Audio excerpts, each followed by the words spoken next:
नमस्कार दोस्तों, एक बार फिर से बहुत बहुत स्वागत है आपका हमारे चैनल गवर्नमेंट नोटिफिकेशन में।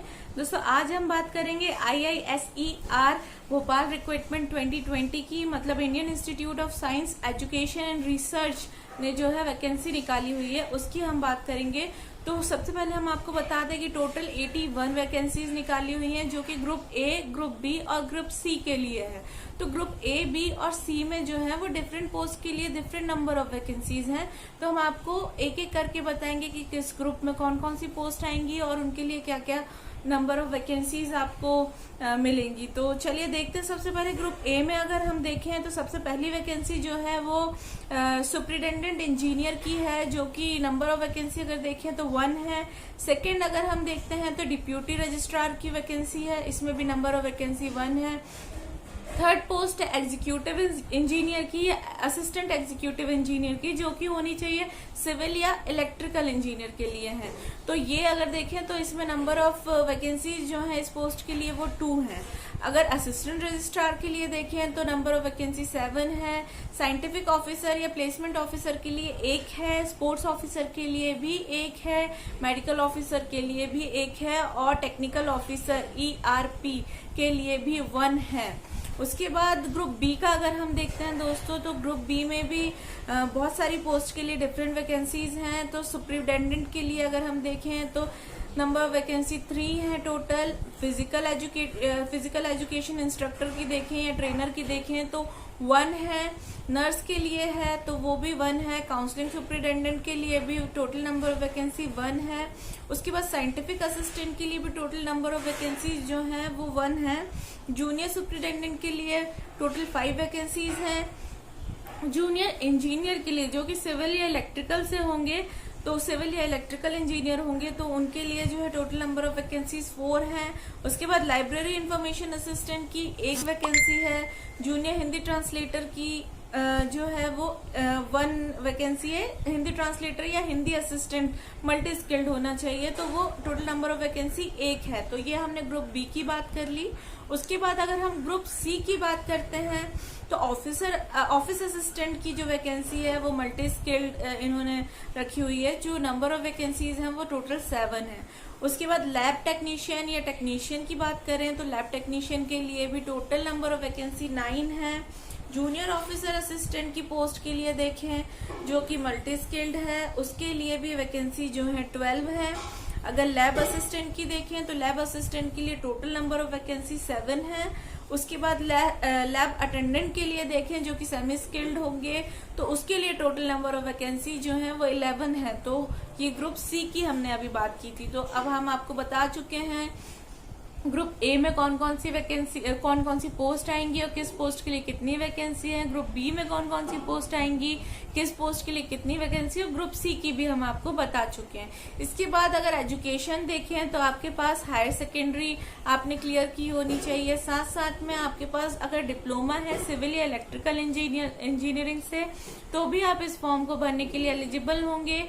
BE BTech करके रखा हुआ है आपने, बैचलर डिग्री है आपके पास, तो भी आप इस फॉर्म को भरने के लिए एलिजिबल होंगे। साथ साथ में अगर आपके पास पोस्ट ग्रेजुएशन या उससे रिलेवेंट जो है आप जो भी पोस्ट डाल रहे हैं उससे रिलेवेंट आपके पास पोस्ट ग्रेजुएशन की डिग्री है उस रिलेवेंट स्ट्रीम से, तो भी आप फॉर्म भरने के लिए बिल्कुल एलिजिबल होंगे। तो ये एजुकेशन क्राइटेरिया था दोस्तों, हायर सेकेंडरी होनी चाहिए। सिविल या इलेक्ट्रिकल से डिप्लोमा आपने किया है तो भी आप भर पाएंगे। BE BTech किया हुआ है किसी रिकॉग्नाइज्ड यूनिवर्सिटी से तो भी आप भर पाएंगे। साथ साथ में अगर आपने पोस्ट ग्रेजुएशन कर रखा है, आप जिस भी पोस्ट के लिए भर रहे हैं उससे रिलेवेंट किसी ट्रेड से, तो भी आप ये फॉर्म भर पाएंगे। और ये जो है फॉर्म ये BE और BTech के भी जो स्टूडेंट्स हैं वो भी भर सकेंगे। इसके बाद हम देख लें कि आप कैसे भरेंगे। तो ऑफिशियल साइट पे आप जाएंगे जो कि है www.iiserb.ac.in।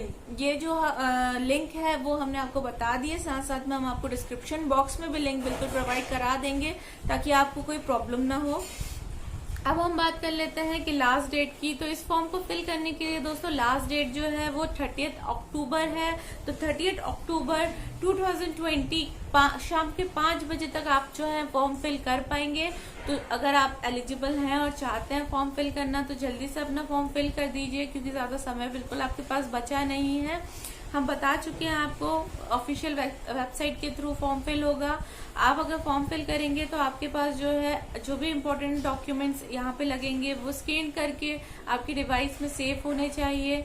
जब भी आप फॉर्म भरते हैं तो पहले हम हमेशा आपसे बोलते हैं कि पूरी नोटिफिकेशन को अच्छे से पढ़ लीजिए कि किस फॉर्मेट में आपसे डॉक्यूमेंट्स मांगे हुए हैं, आपको किस पेन से सिग्नेचर करना है, आपकी जो फोटो आप अपलोड करेंगे वो किस फॉर्मेट में किस साइज में अपलोड करनी है। तो ये सारी चीजें नोटिफिकेशन से आपको पता चल जाती है। साथ साथ में और भी अन्य जानकारियां आपको नोटिफिकेशन से मिल जाती हैं।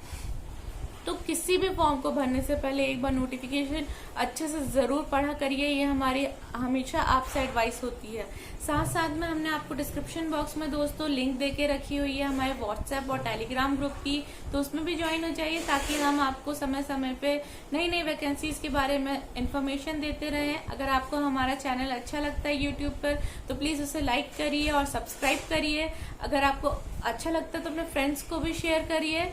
और साथ साथ में हमने आपको कुछ एप्स की लिंक देखी रखी हुई है, जैसे कि हमारा जो गवर्नमेंट नोटिफिकेशन चैनल है इसकी हमने ऐप बनाई हुई है, तो इसकी लिंक भी दी हुई है। समय समय पे आप जो है ऐप को इंस्टॉल कर लीजिए, समय समय पे उसे चेक करते रहिए क्या भी उसमें नई नई अपडेट हो रही हैं वो आपको पता होनी चाहिए। हमने आपको करंट अफेयर की भी लिंक जो है ऐप की लिंक दी हुई है, उससे इंस्टॉल कर लीजिए, क्योंकि करंट अफेयर आजकल एग्जाम्स में हम देखते हैं कि 2-3 क्वेश्चन तो पक्का पक्का पूछे जाते हैं। तो अगर आप डेली उसका ऐप से करंट अफेयर पढ़ेंगे तो आप जो है जो भी देश दुनिया में हो रहा है उससे अपडेटेड भी रहेंगे। साथ में जो आपसे नए क्वेश्चंस पूछे जाएंगे करंट अफेयर के एग्जाम में वो भी आप दे पाएंगे। साथ साथ में हमने अपनी टेस्ट सीरीज की भी लिंक दे के रखी हुई है, तो आप जो है टेस्ट सीरीज ले सकते हैं, हमसे चेक कर सकते हैं कि आपकी कितनी प्रिपरेशन है। दोस्तों किसी भी एग्जाम को देने से पहले जो है आप टेस्ट सीरीज जरूर किसी भी टेस्ट सीरीज को फॉलो करिए, ताकि आपको पता चले कि कहाँ आप वीक पर पढ़ रहे हैं, आपका क्या टाइम मैनेजमेंट होना चाहिए, किस क्वेश्चन में आपको कितना टाइम लगना चाहिए। ये सारी चीजें जो है आप मेंटेन कर सकते हैं। टेस्ट सीरीज देने से आपकी अच्छी खासी प्रैक्टिस हो जाती है। तो दोस्तों उस टेस्ट सीरीज को भी देखिए। और साथ साथ में हमने आपको कुछ ई बुक्स की भी लिंक देके रखी है। अगर आप स्ट्रेटेजी जानना चाहते हैं कि क्या स्ट्रेटेजी एग्जाम को क्रैक करने की होनी चाहिए तो प्लीज हमसे पूछिए, कमेंट करिए, हम सारी चीजें आपको बताएंगे, सिलेबस प्रोवाइड कराएंगे। अगर आप पूछेंगे हमसे तो हम सारे आपकी जो डिफिकल्टीज हैं वो दूर करेंगे। तो आपको जो है हमें कमेंट करके पूछना पड़ेगा जो भी आपको प्रॉब्लम होगी। साथ साथ में हमने बहुत सारी चीजें आपको डिस्क्रिप्शन बॉक्स में प्रोवाइड कर दी है। टेस्ट सीरीज लीजिए, अच्छे से तैयारी करिए। साथ साथ में फेस्टिवल्स चल रहे हैं तो फेस्टिवल्स भी एंजॉय करिए। और फिर से हम मिलेंगे आपसे कुछ नई वीडियोस के साथ। तो जब तक स्वस्थ रहिए, कोरोना से बचकर रहिए, ज्यादा बाहर मार्केट में मत घूमिएगा, सोशल डिस्टेंसिंग का बिल्कुल पालन करिए, सैनिटाइजर यूज कीजिए, मास्क यूज करिए अगर आप पब्लिक प्लेस पे जाते हैं तो, क्योंकि किसी भी स्टूडेंट का आप जानते हैं या किसी भी इंसान का स्वस्थ रहना सबसे ज्यादा इम्पोर्टेंट होता है। अगर वो स्वस्थ रहेगा तो ही वो अदर एक्टिविटीज कुछ भी कर सकता है अपनी लाइफ में, वरना अगर आप बीमार रहेंगे तो आप कुछ भी नहीं कर पाएंगे। तो ये सारी चीजों का बिल्कुल ध्यान रखिए और समय से अपना फॉर्म फिल कर दीजिए। हम फिर से आपसे मिलेंगे कुछ नई वीडियोस के साथ। जब तक थैंक यू फॉर वॉचिंग।